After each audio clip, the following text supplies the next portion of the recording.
AI tools like ChatGPT or Gemini are getting better and better all the time.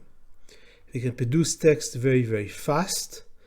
The level of the writing is getting better and better, and in many respects surpasses everything that a human can aspire to. The question is, if in this kind of world there is still importance for knowing English very well, and there is still importance for being a multilingual, namely knowing several languages, even if not at the same level in which you master the English language. And my answer for that is yes. You still need to know excellent English. You still need to know several languages. This will allow you to control ChatGPT, to keep it on a tight leash. Why is it so important? The reason is that if you look at an academic like myself, I have an option to just avoid using ChatGPT completely. This is what I've done in all the publications that I've written so far. Most of them are, of course, before ChatGPT became what it is today. Another option is to try to publish as much as possible in the best possible quality using ChatGPT. The problem is that if I would do that, if I would really commit to writing a paper in 3 hours or 4 hours or 2 days, using ChatGPT, prompting it, making some tweaks and producing a paper, it will not be my argument. It will not be exactly my thoughts. And that could be a problem. So what you want is you want to be somewhere in the middle between zero use of ChatGPT and completely succumbing to it. Let's say 100% use of ChatGPT. This is a big challenge. In fact, that's the greatest professional challenge that I'm facing myself now. I still don't know exactly how to do it, but I have a strong intuition that the best way to do it is to know English very, very well, and especially if you're working with several languages, to be a multilingual and to know several languages at a sufficient level to note differences of meaning and understanding of words and sentences across different words. My name is Shai Dotan. I am Associate Professor of International and Public Law at the University of Copenhagen Faculty of Law. And the purpose of this series of lectures is to help you improve your English. When you discuss the use of English in order to command ChatGPT, you can speak about two types of skills. The first skill is prompting, so asking ChatGPT to do something. And the second skill is reading the text that ChatGPT creates and assessing if it's good enough or not. And then if it's not good enough, you go back to doing an extra prompting. Now, I've always used both stages in English, besides a few other trials. Both because this is my strongest language, even though my mother tongue is Hebrew, but I've worked with English most of my life. It is by far my strongest language that I feel comfortable working in. And because I have a strong suspicion that ChatGPT itself knows English much, much better than other languages, even in the later models. And I would recommend you to do the same. If you're planning to, for example, produce an abstract for a paper in English, it's a good idea not to try to prompt it in another language. So we focus on English first. Now, when you're doing the prompting, we're still in a stage in which sophistication, precision, and a lot of thinking is relevant.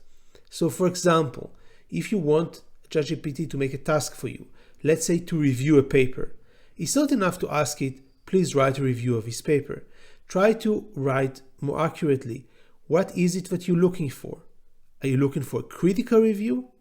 Are you looking for a critical review that is written in a way that would help you improve the paper?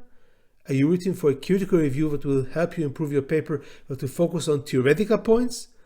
Are you looking for a critical review that will help you improve your paper that is focused on critical points from a perspective of a senior scholar in your field? and so on and so on. You get the picture. You want really good results, you have to be very precise. Now, as AI develops, and as ChatGPT and Gemini and other tools are improving, this part is becoming easier because the purpose of this machine, this tool, is to provide a service. And the best way to provide a service is to understand well what your audience wants. So I already see the difference happening, that it's becoming easier and easier to prompt ChatGPT to do a lot of things, and my guess is that it will become much easier as time passes. Very, very fast. So every month it will become easier. Still, it's very important that you get the prompting right.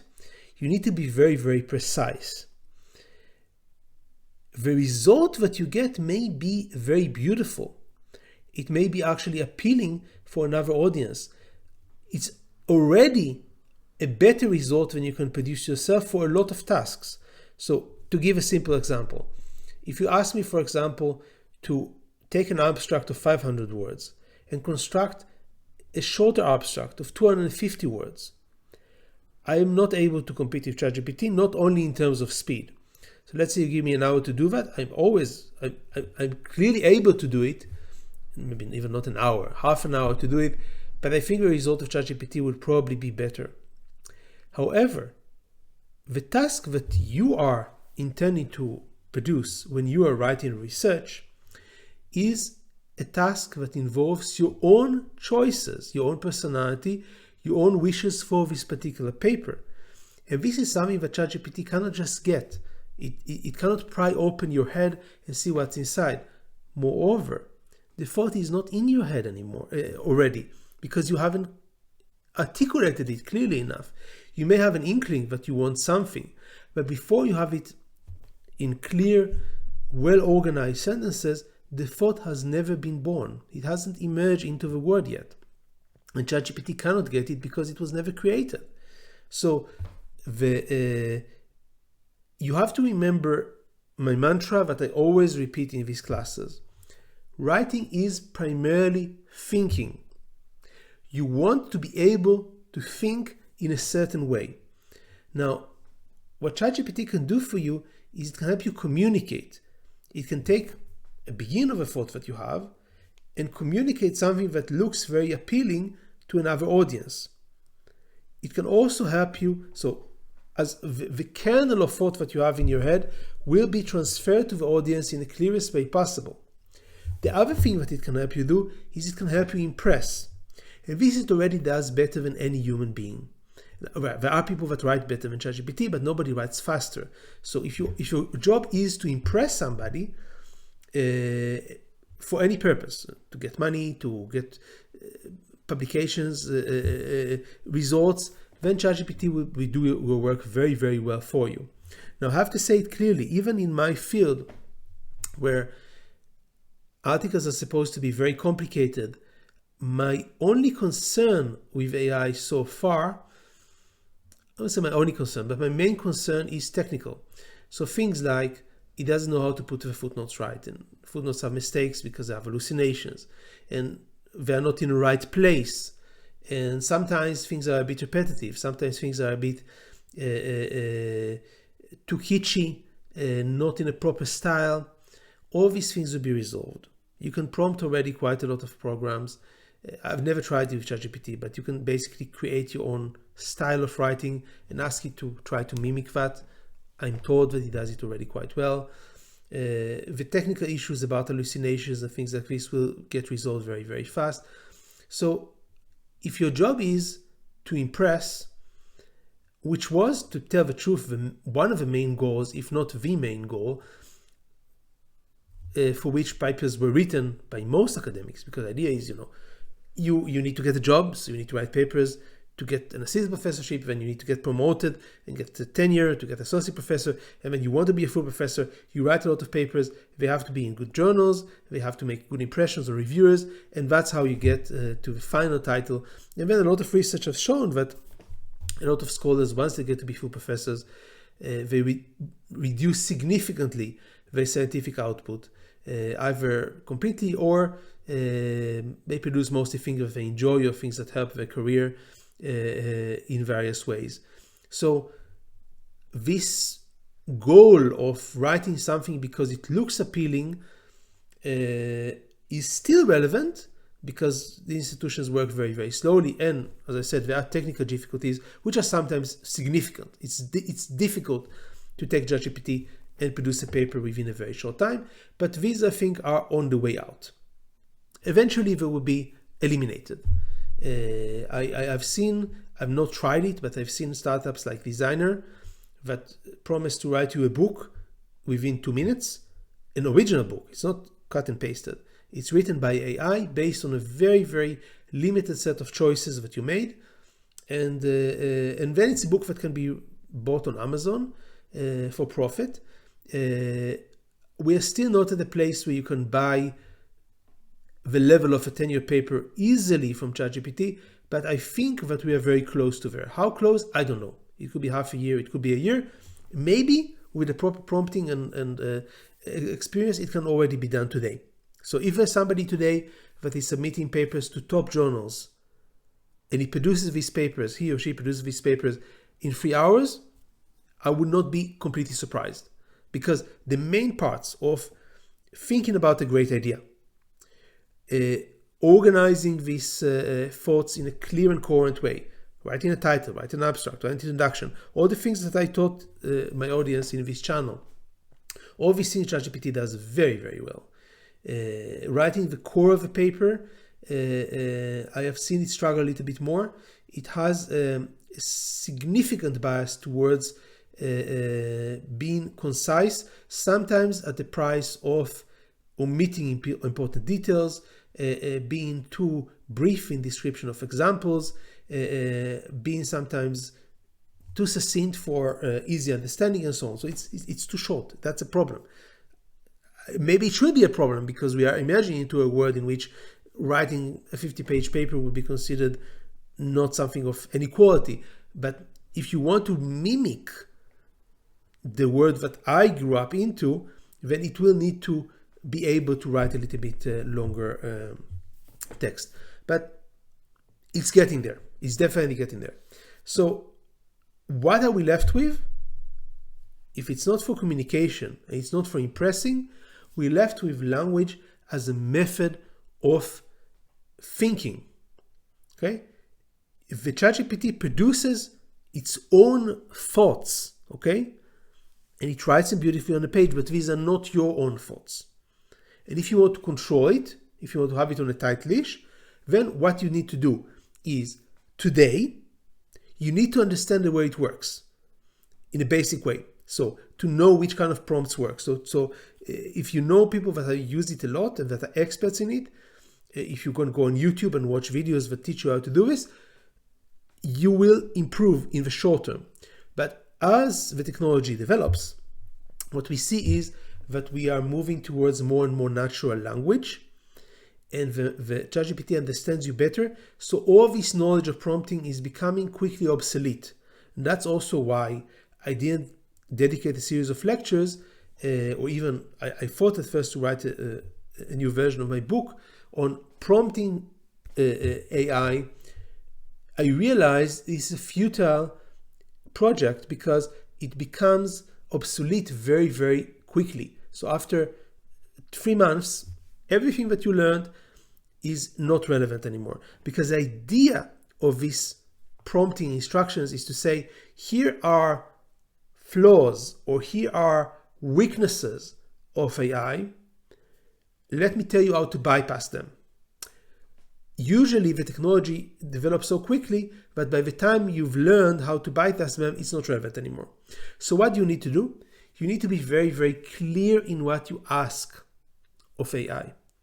And for that, what you need is excellent English. Excellent English that allows you to prompt in a very precise way and stick to your thoughts. Now, let's go to the second element. Remember, the first element is prompting. The second element is assessing what ChatGPT produced. This element is by far more important.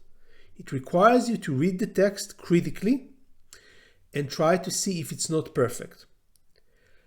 Assessing a text that is almost perfect and determining that it is indeed not perfect to your standards and need to be changed is a much higher bar, by far more difficult than prompting, because you need to have a very, very good understanding of a language to assess the text, to see that it means what you want it to mean or not, to see that if there are any mistakes, and most importantly, not to be stunned by the quality of ChatGPT, because once you experience the ability of AI, the most natural thing to do is basically to bend your knees in submission and accept everything it says. And that's exactly what I want you not to do.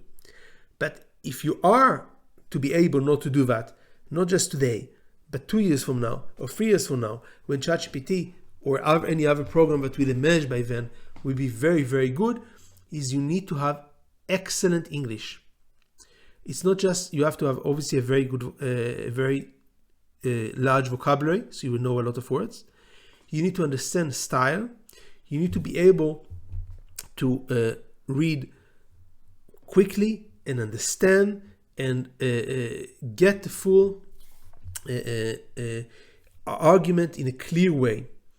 And then, of course, you need to go back to the circle and do some prompting to improve it and become better and better.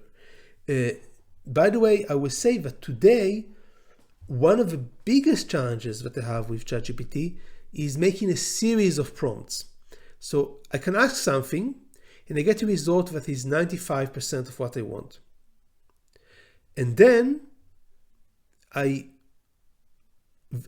pass, even if I pass the challenge of realizing that it's 95% of what I want, getting it to the 100% is a very difficult exercise, because it requires reading, understanding, and finding a more sophisticated prompt.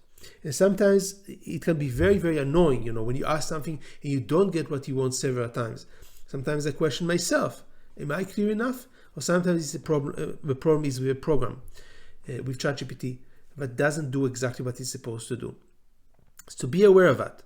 You need to have excellent English to be able to give commands and to see that what you commanded is indeed executed. And if it's not executed, then you need to have an even better control of the language to give more sophisticated commands until you get what you want. This is why, in order to use ChatGPT well and not to lose the independence of your thought, you need to have excellent English. And why would you still need to be a multilingual in the age of ChatGPT? Now, I will say first, as I told you, I mostly use ChatGPT in English, almost exclusively, but I've seen enough of translations in Google Translate, for example, to know that AI can translate better than any human beings. Obviously, much faster and at a very, very high quality.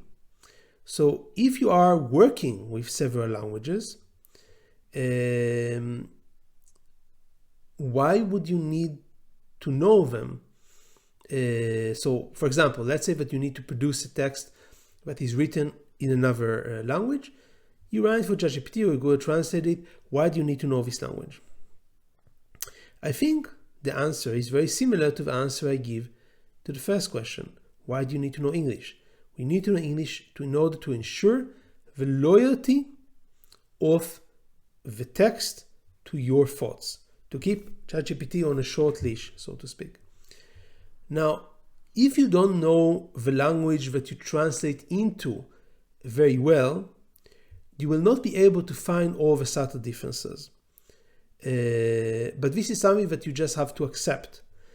Let's take, for example, if I need to produce a text in German, I can write the text in English, translate it by Google Translate or ChatGPT or any other tool to German, and I would have a possibility to read through the text and see if something is horribly wrong, but I will not find all the subtle differences between that and what I plan to say. This is something that you just have to accept. If you don't know a language in a very high level, you will not find subtle differences. I am sure that if I take a text and I write a text in English and translate it to Hebrew, then I will find many mistakes. In fact, I will never do that because the text would be completely substandard. Now, some of this has to do with the fact that Hebrew is a small language, not as widespread as others. It's also a different language family than English. But here I know that even if ChatGPT will become very good, and even if one day, I don't see this happening, but maybe let's say 10 years from now, I would like to write something in English and get a clear Hebrew text, then I could foresee a situation like this. Let's say that I would want to produce a whole translation of a book of mine from English to Hebrew. It could happen in theory. I will be able to read the text very quickly and still see all the small mistakes and all the problems with the nuances that are not accurate and everything that is not exactly what I intended it to be. I will not be able to do it in German, even though I have some knowledge of this language, and this is just something that I need to accept. However, if you know different languages, you're able also to understand the subtleties of the subtle differences between the different languages. And that's a very important tool. First of all, it's a very important tool for thinking generally. Even if you are just bilingual, you already have a tool that monolinguals do not have. You understand that a word doesn't mean just one thing. It can mean several different shades of meaning, and this can be more complicated. By the way, research has shown that kids that grow up as bilingual or multilingual have the ability to solve much more complicated problems than kids that are grown as monolinguals. Why do multilinguals or bilinguals do better? Because it's very ingrained inside their brain that there is not only one solution for one problem. The same problem can have several potential solutions. So that's a very important tool. When you are a multilingual, you are able to understand that the solution that ChatGPT provides you is, even if it's true, only one of several potential solutions. So even if you're not able yourself to produce a perfect German text using a prompt in English, you're not able to produce a perfect German text yourself, you're able to produce a German text using a prompt in English, and if you know German well enough, even if you cannot produce the same text, you'll be able to challenge it. Because you have ingrained within you the understanding that not every solution is the only one. By the way, this is very similar to the same intuition that you get if you excel in English and you give ChatGPT the assignment to write a text. You get a text, you know that this is valid. It's not crazy. It's similar to, it's a potential answer to your problem, but it's not the only answer to your problem. So if you know English very well, you have this skill, but if you're multilingual, it's much stronger inside you, this ability to spot different potential solutions. Because you think in different languages and you know that it's often possible to say things in a variety of different ways, and every language has its own music. So, would you be able to significantly improve a German text based on a rudimentary understanding of German? Probably not, but you will be able to arrange your prompts in such a way that you can prevent what you would consider to be a mistake, and you would be able to understand better the results that you get across different languages. I'm sorry if I don't articulate it clearly enough, but the core of what I'm saying is, if you are able to understand how different languages can transmit ideas between them and the small changes that this transmission involves, you will be able to understand the way text are moving from language to language also in AI, and you will have closer control on ChatGPT. And you will tell it, no, this text looks too long, looks too aggressive, looks not exactly what I want to say, and you will be able, even if your prompts are in another language, to guide it. In other words, being a multilingual and having some control of other languages allows you to keep ChatGPT on a tight leash. And that's exactly what you want.